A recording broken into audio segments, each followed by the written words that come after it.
I was raised in a small town in Arkansas. My drama teacher in high school was a woman named Maudie Treadway, and she was one of the only teachers who ever encouraged me. She caught me writing short stories in her class and not paying attention to her, and she said, well, if you're so smart, why don't you put this on stage? And I did it, and she said, I believe that you have a talent for this. And that encouragement made me start thinking about it. So I'd say that anytime you can encourage people coming up, that's worth a jillion dollars, you know, encouragement. My first job in LA was working in the Taft building on Hollywood and Vine. I worked up on one of the higher floors up there for a company that sold ink pens. I found out after 2 weeks of working there, and I thought I was going to get paid, and they said, oh no, the first 2 weeks are a trial period. So I think what they did is they would get idiots like me right off the turnip truck to come work for free for a couple of weeks, and they get some more idiots like me. I think that was how it worked. I wasn't doing very well.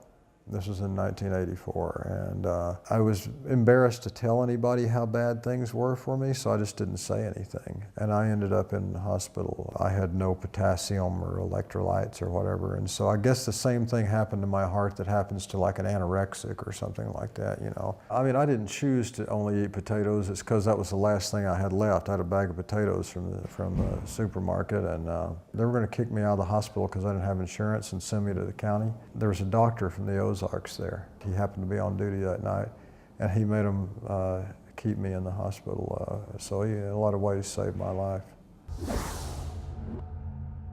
I think if I had had a successful jewelry business back home, or if I had if I'd come from a rich family or something like that, maybe I would have gone back home. But I didn't have any more back home than I did out here, so there was really nothing to go back to. So I could say I braved it out and, you know, persevered and everything, which we did, obviously. But back home, I worked at a sawmill and a screen door factory and a machine shop. So there wasn't really much to go back to. There's a guy named Fred Roos, who's a movie producer, and was a huge casting director before he produced movies. After seeing me in a one-man show in the theater one night, he said, I may have something for you.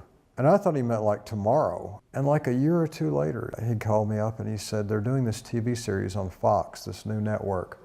It's called The Outsiders. I think I made like $2,500 a week, and I couldn't believe that. And I kept my money in cash in a sock in the closet. I was single then. I had, you know, really nothing. I had a hot rod. I had a 56 Chevy 210. So I just had cash money in a sock and a hot rod, you know, and the world was my oyster. Your strength is going to be in what you know. But I would really tell actors, young actors, even if you're never going to be a writer, write anyway. Writing gives you such a great understanding of everything. Plus you can do it alone. So in the meantime, while you're not getting those jobs, you know, if you're writing, you can stay focused on the, you know, the ultimate thing you're looking for. You're still in it, you know, because you don't need anybody else to do it. So I encourage people to write. This is their story. Make yours at Backstage.com.